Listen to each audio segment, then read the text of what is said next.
Good morning to all my friends and family, and welcome once again to this episode of Jim's 5am Club. It looks like it's going to be a spectacular Sydney autumn day.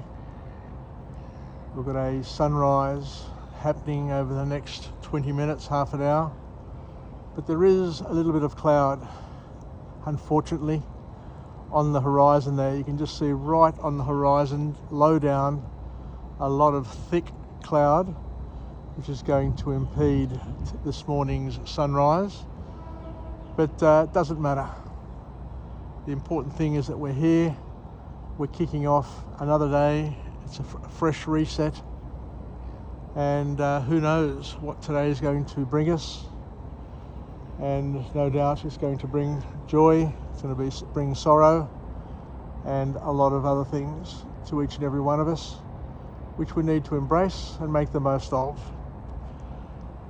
Anyway, what I'd like to do today is go through yet another book summary, another opportunity to learn something new, to incorporate something into our lives, to generate even more life hacks that we can springboard off. And the title of today's book is Upstream, and the author is Dan Heath, who's authored quite a few books, and he's a wonderful writer. So this book is a primer on prevention.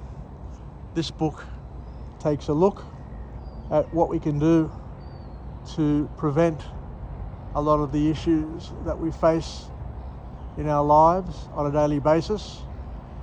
Not saying that we can prevent all the problems, but this book talks about the upstream thinking mode, the upstream mindset, where instead of reacting to problems and just dealing with them one after the other, this book here identifies that many of the challenges, many of the issues that we face on a daily basis can be preventable if you take the time to try and identify and understand the source of these problems. Many of these problems are issues based on the system and based on something that somebody else is doing or not doing upstream. And by making some small changes, you can alter and influence the impact that it has on you and other people further downstream. And the author then identifies two types of actions. Our actions on a daily basis and in our lives can be downstream actions, or they can be upstream actions. A downstream action, as you could probably understand and imagine, is a reaction to a problem once it has happened, once it has occurred. So you're reacting to something that has happened or is happening. Whereas an upstream effort is where you're responding to something with the aims of preventing this thing from happening at all, trying to prevent it from happening in the first place, hence not creating a problem at all. So in order to indulge in and to perform an upstream action, you basically need to have, as we said before, an upstream mindset, and to be looking for things and to be a detective of things before they actually happen. And this requires us to look at the systemic factors that can cause these problems, because it's things that we do or things that we don't do that influence not only our daily lives but also the lives of others who are downstream from us, or who interact with us, who connect with us. So the author here talks about looking at the systemic factors that cause the problems, and by identifying those systemic factors and working on them can have a significant and a big impact on everything that comes from that point onwards. So as we said, we need to employ systemic thinking and try and identify the cause before it becomes an effect.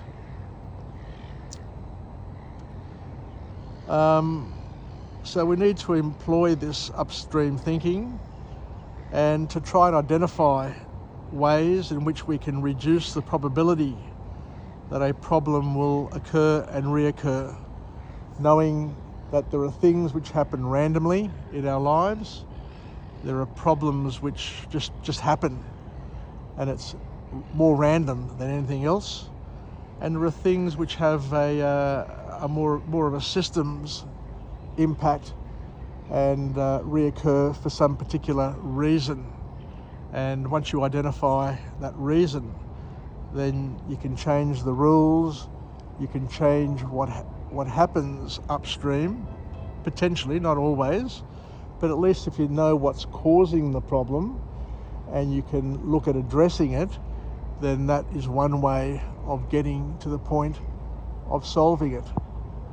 As you can see, there are 2 stars up there. There are actually 2 planets. I don't know which ones they are, but it's a pairing in the sky. It just looks so beautiful.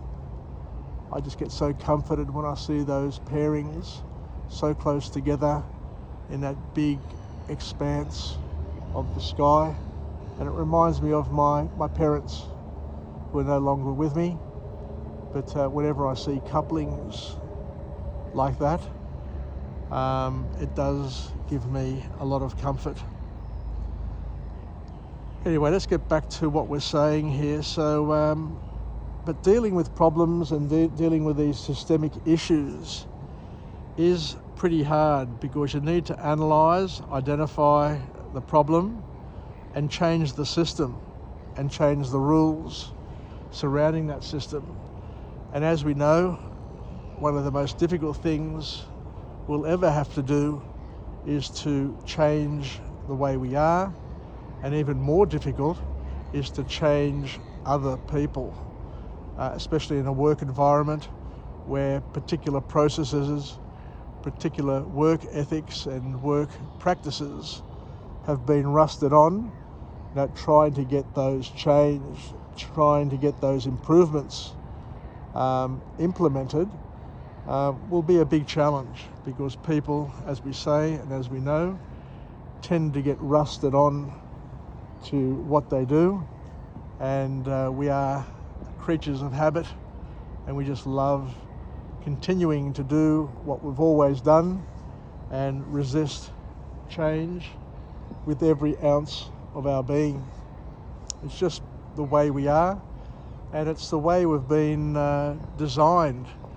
We've been designed this way in order to maintain a status quo, to maintain an equilibrium in our life, and to not change unless we absolutely have to.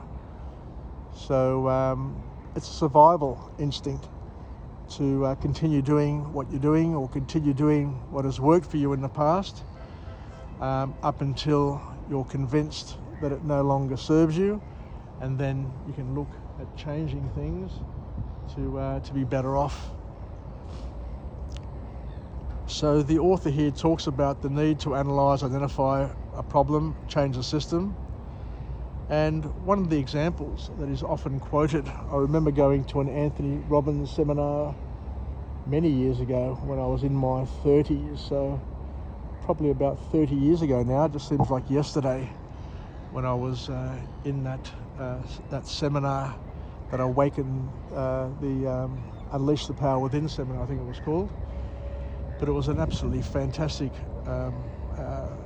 seminar, and a moment that I guess changes people's lives. But I remember distinctly, I remember clearly when Anthony Robbins was talking about an example about river drownings. And he says that there were two people going for a run along a riverbank, and all of a sudden they see a body in the water floating downstream,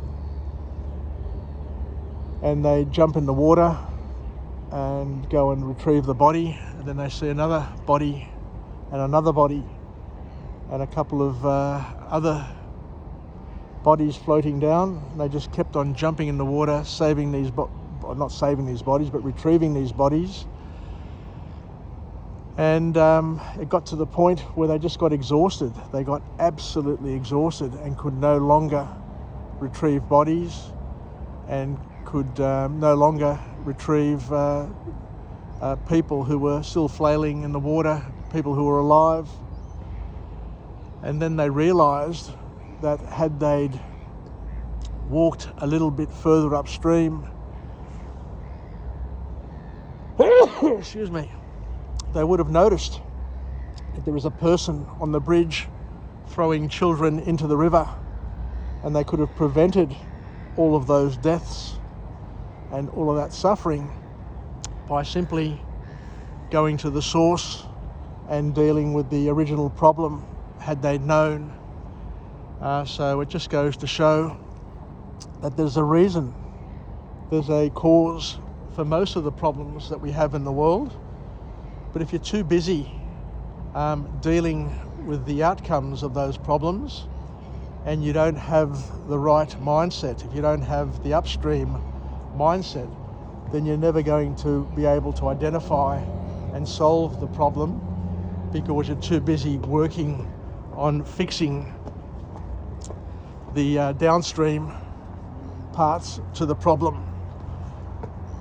What a beautiful morning. Let me just come up here.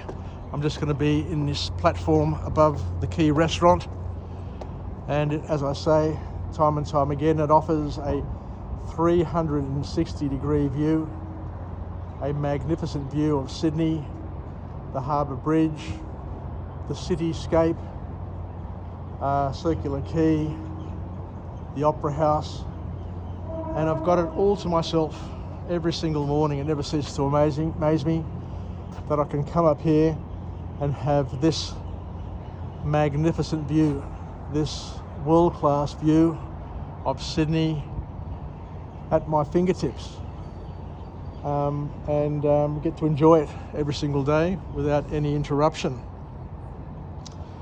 So other examples that the author uses to talk about the upstream problems and what we can do to solve these issues in our lives is he talks about Expedia, which was a travel company, and they had about 60% of their clients would need to call back, and it just kept on going and going and just creating extra workload for everybody, until they realized that the reason why most people need to call back is because when they're completing the application forms and they're loading the information into the database, the person typing or the person writing down the address, the email address, makes a mistake, and the client, the customer,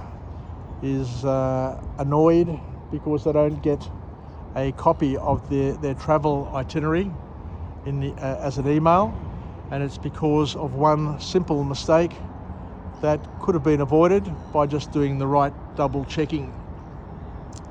So there are just a couple of examples, but the author then goes on to say, and to identify what some of the reasons are for our inability to solve the challenges and the issues that we face. And he said that sometimes we have a thing called a problem blindness. There is lack of ownership, and there's a thing called tunneling, where we can't quite fix it now. So what we'll do is we'll spend a little bit of time just trying to understand what these terms are, so that we can incorporate them into our daily lives and to see if we can make some reason of them. And he says that sometimes we have a thing called problem blindness, where it's too hard to fix some problems and we just throw our hands up in the air and we don't know where to start. And I guess we've all been there at some point in our lives, and to have a mentality or a view that problems are inevitable, and to just throw your hands up in the air and not try and do anything about it, but just to accept these problems without trying to do something about them. I remember when I worked at IBM many years ago, and IBM was one of the best companies in the world during the mid-80s to the 90s. It was one of the eminent employers, and you'd do whatever you could do to work for IBM. And as I said, I was very, very fortunate to have spent 5 or 6 good years in my early career there. But what really impressed me once is that IBM were into their quality controls and into quality management. And what they did once was that they set out and identified a number of processes within the organisation, and they did a thing called a process review, and different people would be brought into a team, and you'd go through and you review the process step by step. You'd document the process, you'd interview people who were involved in a particular process, and then you'd try and identify what the downstream problems were, and then look upstream and see what could be done better or what could be changed in order to fine-tune and hone that process to eliminate those problems and to create a better work environment and a better customer experience, I guess, ultimately, by running a better process and having an organisation that was gelled together. The other problem that people have is that a lot of people seem to think or have an attitude of, it's not my job to rock the boat and to delve into the problems that other people cause. I've worked in organisations which are politically charged, and sometimes you just don't want to get involved with other departments and other teams and identify their issues or their problems, because you'll get torn to shreds in some cases. But what the author here is saying is that that's the wrong sort of attitude, and that's not a systemic mindset. We need to understand that we are each other's eyes and ears. We're all on the same team, and if we can make improvements in one part of the business, then it's going to make the life of other people working elsewhere much easier as well. So a powerful sort of lesson to understand that we need to be empowered, we need to be invited to make contributions and to make suggestions into how to improve things. And I remember once again at IBM, they'd also have a reward system that if you could suggest something that could improve the process and save the organisation X number of dollars, then you would be rewarded by a percentage of that. You may get 5% of that savings or 1% of that savings, whatever the review team was able to come up with. So it encouraged people to look at the system, look at the processes, and see what they could improve in order to bring, as I said before, improvements across the organisation to save time, to save resources, and to enhance the customer experience, which would ultimately lead to better sales, better brand recognition, and improve profitability, I guess, as well, which is important to understand. And another point that the author makes here is that sometimes we're just too busy. Sometimes we're just too busy to make the necessary changes, because when you're juggling lots of things and you lack the time, what people do is they learn to be tunnel visioned and don't adapt or adopt a systems thinking mindset, because at the end of the day we need time and space to think and solve problems. I was interested many years ago to read that the ancient Greeks, when they had that golden era, I think it lasted for about 100 years or 200 years, but it didn't last a long time. But it was a time when there were very few wars. The Athenians had defeated the Persians and pushed them away. So there was very little distraction, and people were able to get on with doing things, having the time and space to dabble and to experiment and to enhance their lifestyles. So the key point here is that if you're too busy, if you're busy doing things all the time, even if those things don't add very much value, even small distractions can take you away from your job and remove your ability to be creative and innovative. The other thing that I learned many years ago at IBM, and this book talks about it as well, is that you need to be able to measure things in order to improve them. I remember at IBM they used to say, well, if you can't measure it, you can't fix it, you can't improve it.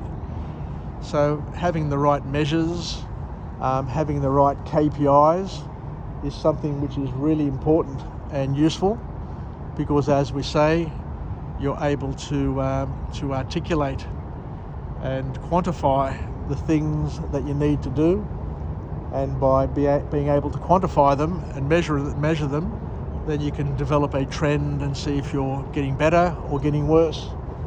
But you've got to be able to measure the right things, and you've got to make sure that any improvements that are happening are not just improvements from a rising tide. Like with markets, with shares, for example, you could be investing in any share, and if the market is going up, then your share transaction, your share trades will look great. But it's only when you realise that making the right trades in a sidewards moving market, or in a market which is trending down, is a much better outcome than just simply having improvements because everything else is improving, and fooling yourself in terms of thinking that you're making a difference or your broker's making a difference when it's the market making a difference. So the other thing that we need to understand, and I remember this many years ago, and we've all been victim to this, and I guess we've all practiced this as well to a certain extent, is where we need to understand that fighting fires in organisations is more valuable than preventing fires. And there are people who build careers out of being firefighters, out of being problem solvers, and many of them actually create the problems in the first place in order to create a work environment for them to sort out and fix. So we mustn't get sucked in to these practices where we spend more time making problems and fixing problems than preventing them. So as a leader, as a family leader, as a corporate leader, you need to be on the ball and understand that there is much more value and much more significant value that can be created by preventing the problems in the first place, rather than having people fixing problems all the time. So and you see these people, they're busy, they're visible, and they tend to be really, really, or feel that they're really, really special. But at the end of the day, it would be better if we had these people spending their time or investing their time in preventing these problems rather than just fixing them. And this is where experience comes into it. Having experienced leaders who can see further and see broader. They're able to identify the first, second and third level consequences, the first, second and third level downstream consequences of any particular actions. The so-called visionaries, the people who are able to nut out and and prevent these problems, as we said, before they actually happen. Anyway, I'll head off to the bus stop or to the train stop now.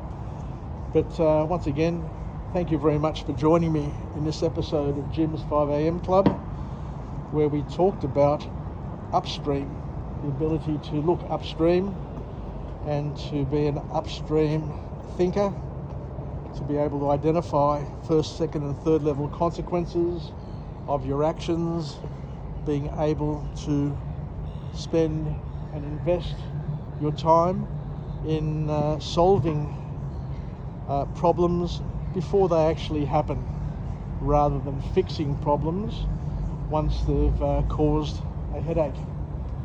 It would be a much better life that we'd all have if we invested our experience in solving problems in the first place. And one of the big challenges of parenthood, and my mother-in-law always told us that in Greek, παιδί, the word for child, actually means problem. So we need to solve a problem. A child comes into our life to trouble us, to bring out the best in us. But as a parent, what you learn is that through routine, through being a visionary, being able to look ahead by incorporating the experiences that life has given us, we try our best to prevent future problems, even though our children fight us and resist. The job of a parent, of course, is to help their children grow, develop, and become better people. But one of the big challenges that we face is being able to work with them so that they can see that we're on their side and we're not fighting against them. Anyway, take care, everybody. Yassas from this beautiful morning, this beautiful Tuesday morning here at Circular Quay. And I wish us all a beautiful day, a glorious day, a very productive day, and a good continuation for the rest of the week. Take care. Bye for now.